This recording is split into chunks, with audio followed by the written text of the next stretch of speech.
Hello students, it is Vinod Acharya.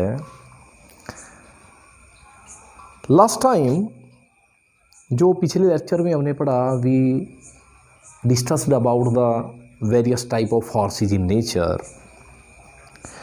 हमें पता है कि physics is the study of nature and natural phenomena.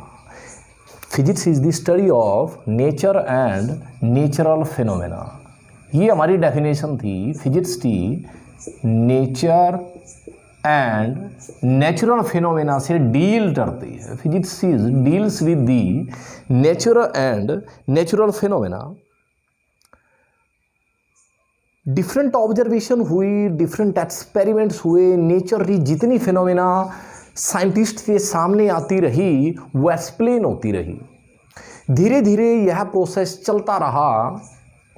कोई नई फिनोमेना ऑब्जर्व हुई, फिर उसको हमने डिफरेंट रूल्स, डिफरेंट लॉज से एक्सप्लेन किया। इन सारी चीज़ों से हमें एक बात पता चली कि यहाँ कुछ फिजिकल क्वांटिटी ऐसी हैं जो चेंज हो जाती हैं टाइम के साथ, चेंज विद टाइम, और कुछ फिजिकल क्वांटिटी टाइम के साथ चेंज नहीं होती, नॉट चेंज विद टाइम। हमारी ऑब्जर्वेशन चलती रही फिजिक्स में। दोबारा ध्यान से सुनिए मेरी बात कि फिजिक्स में नेचुरल फिनोमेना की स्टडी की जाती है। हम जितने भी साइंटिस्ट हैं उनको अलग अलग फिनोमेना उनको नज़र आते रहे, उन फिनोमेना पे फिर रिसर्च होती रही। वो सारे फिनोमेना बार बार एक्सप्लेन होते रहे। पुराना फिनोमेना एक्सप्लेन हुआ, फिर नया फिनोमेना ऑब्जर्व हुआ, और ये ऑब्जर्वेशन और ये एक्सपेरिमेंट लगातार चल रहे हैं। इन एक्सपेरिमेंट्स के बाद हमने ये ऑब्जर्व किया कि कुछ फिजिकल क्वांटिटी ऐसी हैं जो टाइम के साथ फिनोमेना से पहले भी ऐसी थी और फिनोमेना के बाद भी ऐसी हैं। एक इवेंट है, इवेंट मान लो कोई इवेंट होता है, कोई घटना होती है। कुछ फिजिकल क्वांटिटी ऐसी हैं जो उससे पहले भी ऐसी थी और बाद में भी ऐसी हैं। कुछ ऐसी हैं जो इवेंट से पहले उनका मान अलग था और बाद में उनका मान अलग आ गया। अभिप्राय ये है कि कुछ फिजिकल क्वांटिटीज़ समय के साथ चेंज हो जाती हैं और कुछ समय के साथ चेंज नहीं होती। जो फिजिकल क्वांटिटीज़ टाइम के साथ चेंज नहीं होती उन फिजिकल क्वांटिटीज़ को हम बोलते हैं conserved physical quantities.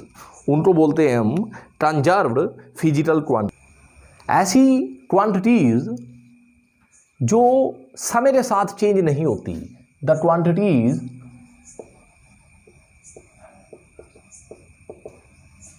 which do not change with time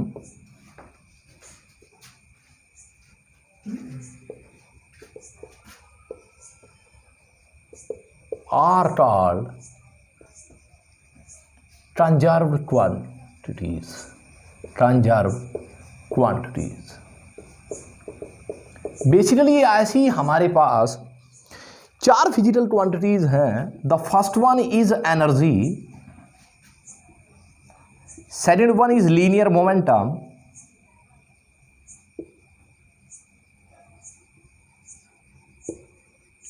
third one is angular momentum. Angular momentum नई नजर आ रही होंगी। And third one is charge. यदि हिंदी में देखें एनर्जी ऊर्जा होती है, लीनियर मोमेंटम को हम संवेग बोलते थे, एंगुलर मोमेंटम कोणीय संवेग 9th में पढ़ा है हमने, और चार्ज आवेश। ये चार फिजिकल क्वांटिटी हमारे पास ऐसी हैं जो कंजर्व रहती हैं। कंजर्व का मतलब ये हुआ कि ये किसी भी इवेंट से, किसी फिनोमेना की हैपनिंग से पहले भी वैसी थी और इनका मान हैपनिंग के बाद भी वैसा ही रहता है।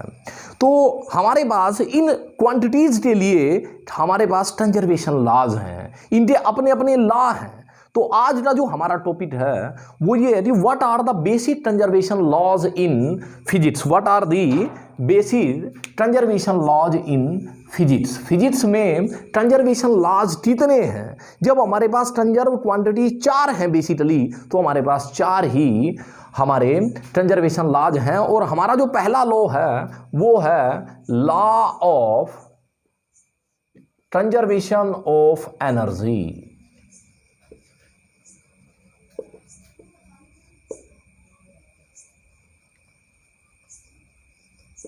9th क्लास में पढ़ा है आपने, ऊर्जा संरक्षण का नियम, law of conservation of energy. According to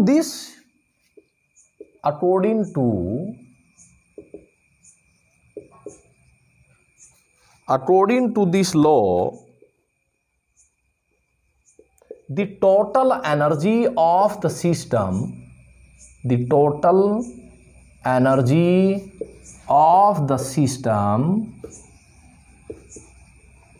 is constant. The total energy of the system is constant. अब इसका मतलब ये हुआ, law of conservation of energy ऊर्जा के संरक्षण का नियम हमें कहता है कि the total energy of the system. System का मतलब ये हुआ कि हमारे पास यहाँ एक, देखिए आप, देखो हमारे पास यहाँ एक ऑब्जेक्ट है जो रेस्ट पोजीशन पे है, विराम अवस्था में है, ये रेस्ट पे है।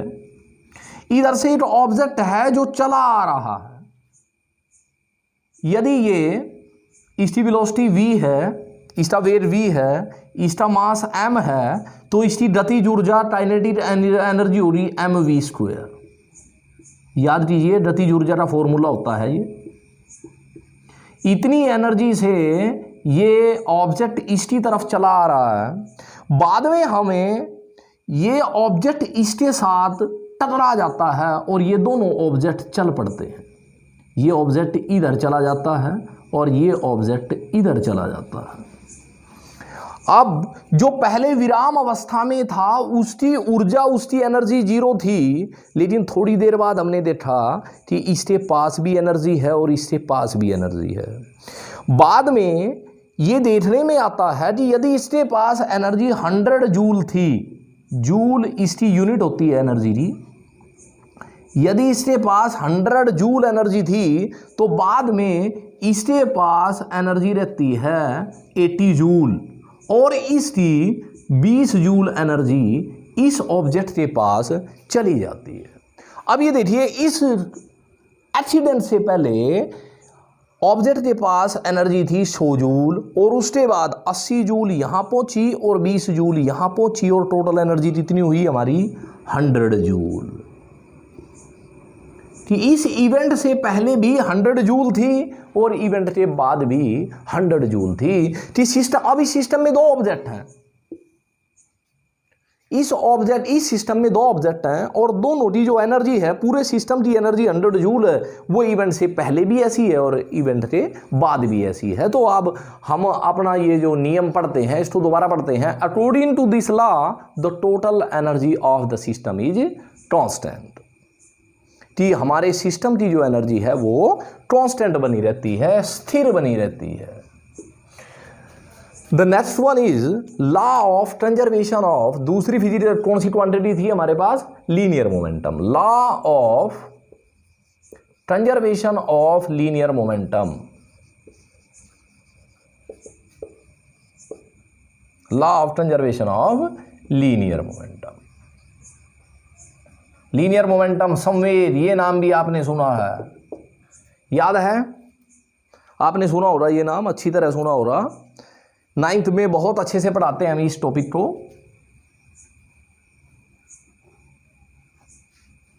याद कीजिए, लीनियर मोमेंटम को, संवेग को हम किससे दिखाते थे? P से, और P is denoted by mass into velocity. P is equal to mv, P is equal to mv, ये हमारा संवेग होता था। मास और वेलोसिटी की मल्टीप्लिकेशन से एक नई फिजिकल क्वांटिटी हमारे पास आई थी और उसका नाम हमने रखा था लीनियर मोमेंटम। अब law of conservation of linear momentum ये कहता है कि लीनियर मोमेंटम किसी भी सिस्टम का उतना ही रहता है, वो कांस्टेंट रहता है। लॉ ऑफ कंजर्वेशन का तो यही मतलब है, law of conservation of energy है तब भी यही है कि सिस्टम की एनर्जी कांस्टेंट रहती है। अब law of conservation of linear momentum है, उसका भी भाव यही आना है कि लॉ ऑफ जो हमारा लीनियर मोमेंटम है सिस्टम का वो वही का वही रहना है। अब यदि हम लीनियर मोमेंटम पे थोड़ा सा लीनियर मोमेंटम के बारे में सोचते हैं, देखिए अब मैं आपको एक एग्जांपल देता हूँ। यहाँ हमारे पास एक बस है जिसका मास है m और वो आराम से विराम अवस्था में है, इसका मतलब उसकी वेलोसिटी है 0। इससे मुझे कोई प्रॉब्लम नहीं है। यदि ये बस है और उसकी वेलोसिटी है 0 और मैं उससे सामने हूं यहां और उसे नो प्रॉब्लम, उससे मुझे कोई प्रॉब्लम नहीं है। दूसरी तरफ यही बस जिसका मास m है और जिसकी वेलोसिटी है 70 किलोमीटर पर हावर, 70 किलोमीटर पर हावर, तब इसके सामने नहीं हो सकते। तो यहां से हमें यह पता चला कि मास तो दोनों का बराबर है, पर हमारे पास एक बार वेलोसिटी 0 थी, दूसरी बार वेलोसिटी 70 है। तो हमें प्रॉब्लम किससे है? हमें प्रॉब्लम वेलोसिटी से है, हमें प्रॉब्लम वेलोसिटी से है, हमें वेग से प्रॉब्लम है। दूसरा उदाहरण देखो, हमारे पास यहां ना एक मच्छर है, एक मॉस्किटो जिसका मास है m और इसकी जो वेलोसिटी है वो उड़ रहा है और उसकी वेलोसिटी है 70 किलोमीटर पर हावर और ये ऐसे चलता हुआ और किसी आदमी के टकराता है, सिर में लगता है तो नो प्रॉब्लम। अब वही मच्छर जिसका मास m है और ये लीजिए दोबारा, आई रिपीट यस। अब मैंने वो बस ले ली जिसका ये मैंने बस ली है और इसकी जो वेलोसिटी है वो 70 किलोमीटर पर हावर है। पर यदि ये अब मेरे से या किसी भी आदमी से ये टकराती है तो प्रॉब्लम ही प्रॉब्लम है। यस। अब यहां से देखिए, जब बस दोनों इस सिचुएशन में बस थी और हमारी वेलोसिटी एक बार 0 थी, एक बार वेलोसिटी 70 थी। जब वेलोसिटी 0 थी तब प्रॉब्लम नहीं थी, जब वेलोसिटी थी तो प्रॉब्लम हुई थी। तो यहां से हमें ये लगाया था कि मास से हमें प्रॉब्लम नहीं है, हमें सिर्फ वेलोसिटी से प्रॉब्लम है। अब यहां पहुंचो, अब यहां वेलोसिटी जो मच्छर है उसकी वेलोसिटी भी 70 है और जो बस है उसकी वेलोसिटी भी 70 है। अब हमें वेलोसिटी से प्रॉब्लम नहीं होनी चाहिए थी, तो यहां दोनों ही सिचुएशन में प्रॉब्लम नहीं होनी चाहिए थी। पर जब मच्छर की मामला है, जब मच्छर का केस है तो हमने नो प्रॉब्लम बोल दिया, पर जब मामला बस वाला आया है तब हमने प्रॉब्लम बोल दिया। इसका मतलब ये हुआ कि यहां से आया था वेलोसिटी से प्रॉब्लम है और यहां हमारे पास आया कि वेलोसिटी तो दोनों में बराबर है, यहां प्रॉब्लम मास से है, यहां प्रॉब्लम मास से है। तो यहां से एक बात, जहां भी हमें प्रॉब्लम आती है, अब वहां चलते हैं। देखो यहां ये तो नो प्रॉब्लम का केस है, इसमें देखते हैं, इसमें मास और वेलोसिटी दोनों ही ज्यादा हैं तब प्रॉब्लम आई थी। और यहां भी मास और वेलोसिटी दोनों बराबर हैं, क्योंकि जो मॉस्किटो का जो मच्छर का जो मास है वो तो नेग्लिजिबल है, वो तो ना के बराबर है। तो यहां से एक बात हमें पता चली कि यदि मास और वेलोसिटी दोनों ही किसी ऑब्जेक्ट के पास हैं तो वह हमारे लिए डेंजरस हो सकता है। और ये मास और वेलोसिटी जब दोनों मिल जाती हैं, मास और वेलोसिटी जब दोनों मिल जाती हैं, जब ये दोनों आपस में मल्टीप्लाई हो जाती हैं तो एक नई फिजिकल क्वांटिटी बन जाती है जिसका नाम हमने दिया है लीनियर मोमेंटम, जिसका नाम हमने दिया है लीनियर मोमेंटम। और इसी लीनियर मोमेंटम से हमें प्रॉब्लम है। और हमारा दूसरा जो नियम है वो है law of conservation of linear momentum. और लॉ ये कहता है, ये हमें बोलता है कि for an isolated system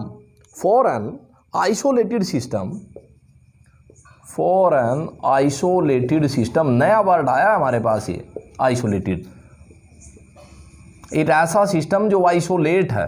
isolate का मतलब होता है जिस पर बाहर से कोई फोर्स ना हो।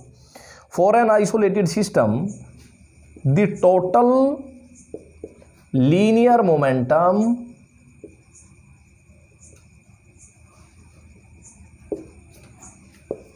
Of the system is constant. तो हमें लीनियर मोमेंटम का एक आइडिया हो चुका है, और law of conservation of linear momentum हमें कहता है कि यदि कोई सिस्टम हमारे पास ऐसा है जो आइसोलेटेड है, आइसोलेटेड का मतलब होता है जिस पर बाहर से कोई फोर्स नहीं लगता। तो यहाँ एक चीज और हमने देखनी है कि जब बात हमने लीनियर मोमेंटम की की है, जब हमने बात लीनियर मोमेंटम की की है, लीनियर मोमेंटम वैसा का वैसा ही रहता है, कांस्टेंट रहता है। ये तब रहेगा जब बाहर से फोर्स जीरो होगा। तो हमारा जो लॉ है वो हमें समझ आ रहा है कि for an isolated system, isolated वो होता है जिसमें फोर्स जीरो होता है। फॉर एन आइसोलेटेड सिस्टम, ऐसा सिस्टम जिस पर बाहर से जो फोर्स अप्लाई हुआ है वो जीरो हो, the total linear momentum of the system is constant. The force zero है और लीनियर मोमेंटम कांस्टेंट रहता है, वैसा का वैसा ही रहता है। ये हमारा है law of conservation of linear momentum. And the third one is law of conservation of angular momentum.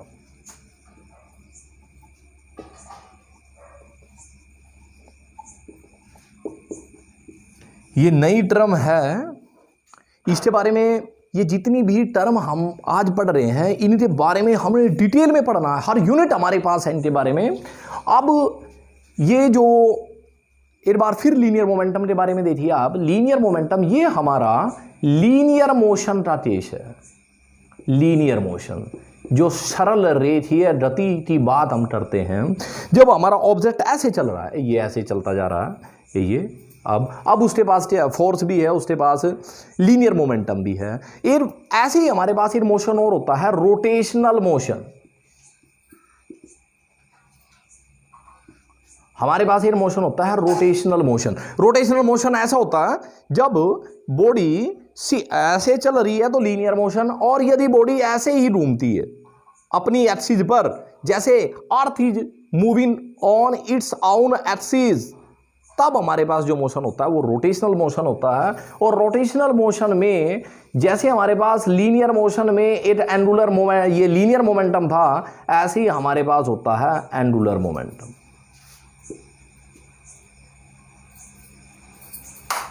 और उस केस में जहां यहां फोर्स होता है, लीनियर मोशन में जैसे फोर्स काम करता है वैसे ही रोटेशनल मोशन में एक नई फिजिकल क्वांटिटी हमारे सामने आती है और उसको बोलते हैं हम टॉर्क। अब मैं अपना law of conservation of linear momentum दोबारा पढ़ता हूं। मैं पढ़ता हूं कि हमारे पास एक सिस्टम है जिसमें फोर्स जीरो होता है, उसका लीनियर मोमेंटम कांस्टेंट होता है। ये हमारा law of conservation of linear momentum है। सिमिलरली रोटेशनल मोशन में यदि हमारे पास कोई सिस्टम है और उस सिस्टम पर लगाया गया जो टॉर्क है, इसके बारे में हम डिटेल में पढ़ेंगे बाद में, यदि सिस्टम पर जो टॉर्क लगाया गया है वो जीरो है तो उस स्थिति में हमारे पास जो एंगुलर मोमेंटम होता है वो कांस्टेंट होता है। तो हमारी डेफिनेशन लिखिए। अब हमारी law of conservation of angular momentum कहता है, if there is no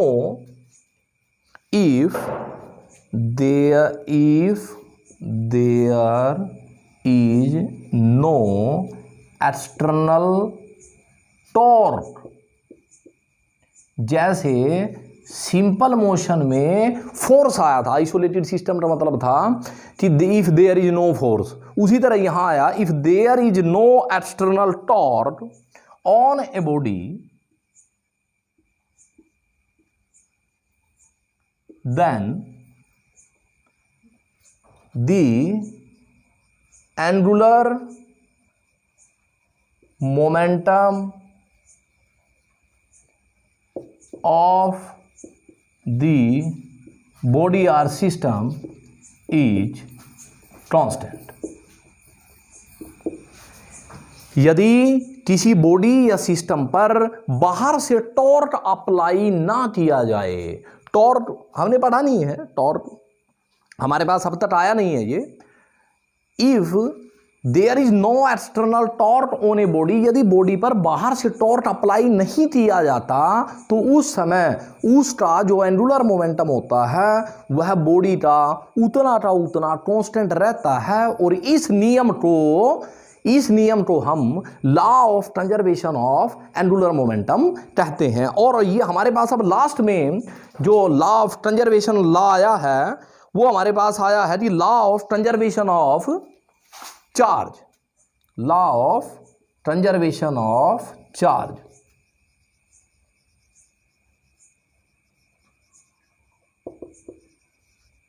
charge हमने इतना तो पढ़ा हुआ है, चार्ज के बारे में आवेश पढ़े हुए हमने ये भी पता है कि आवेश दो तरह के होते हैं। हमें ये भी पता है कि आवेश जो पॉजिटिव आवेश हैं वो एक दूसरे से रिपेल करते हैं, जो पॉजिटिव और नेगेटिव हैं वो एक दूसरे को आकर्षित करते हैं। तो ये जो लॉ है ये हमें बोलता है कि charge can neither be created,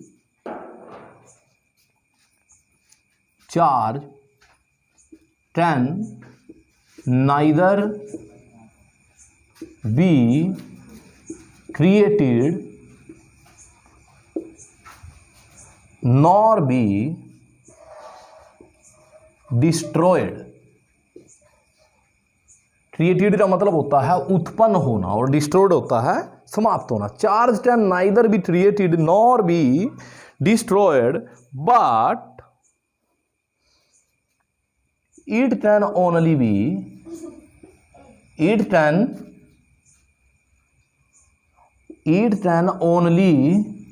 be transferred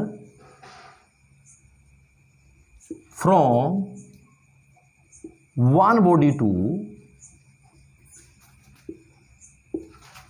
another body।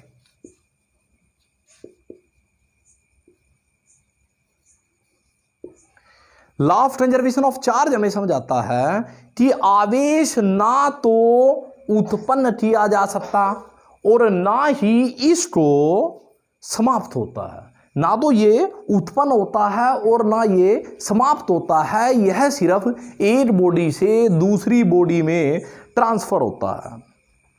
इसका एक एग्जाम्पल भी हमने पढ़ा हुआ है, आप सभी ने पढ़ा हुआ है, नाभिकीय विखंडन। अब यूरेनियम 200 याद कीजिए, यूरेनियम 238 है हमारे पास ये, और जब ये टूटता है न्यूक्लियर फिजन में ये बनता है thorium 234 plus helium that is 4, 94, 92 and 2। अब ये देखिए, यदि इसका एटॉमिक नंबर है हमारे पास यूरेनियम है एटॉमिक नंबर 94, ये तो हमारी हुई लेफ्ट हैंड साइड। ये न्यूक्लियर फिजन रिएक्शन है, ये हमारी न्यूक्लियर फिजन जिसको हम बोलते हैं नाभिकीय विखंडन। पढ़ा है हमने इसको। इसमें एक नाभिक दो छोटे नाभिकों में टूटता है। यहां यूरेनियम 238 टूटा है थोरियम और हीलियम में। अब यूरेनियम का जो एटॉमिक नंबर है वो है 94, इसका मतलब इसमें 94 इलेक्ट्रॉन है, 94 प्रोटॉन है। जब ये टूट के ये दोनों बनाता है इस सिस्टम का, ऐसे इस बड़े वाले नाभिक टूट के ये दो नाभिक बनाता है ऐसे। अब यदि इनके पास पहले 94 चार्ज है तो बाद में थोरियम के पास 92 है और 2 जो चार्ज है वो हमारा हीलियम के पास है। जी लेफ्ट हैंड साइड में भी हमारे पास 94 चार्ज है और राइट हैंड साइड में भी हमारे पास 94 चार्ज है। तो टुडे आज ये लेक्चर में हमने पढ़ा कि कंजर्व फिजिकल क्वांटिटी वो होती हैं जो समय के साथ चेंज नहीं होती, और ऐसी ऑब्जर्वेशन से हमें पता चली थी हमारे पास 4 ही ऐसी फिजिकल क्वांटिटी है। बेसिकली और भी हैं पर बेसिकली 4 ही हैं, इनमें ही सब आ जाता है ये energy, linear momentum, angular momentum and charge, और इन सभी के हमने कंजर्वेशन लॉ बनाए हुए हैं। और स्टूडेंट्स आप सभी ने इन जो मैं साथ के साथ हम लिख रहे हैं तो इनको आपने अपने नोट्स तैयार करने हैं, और बस एट लास्ट यही है फिजिक्स आसान है।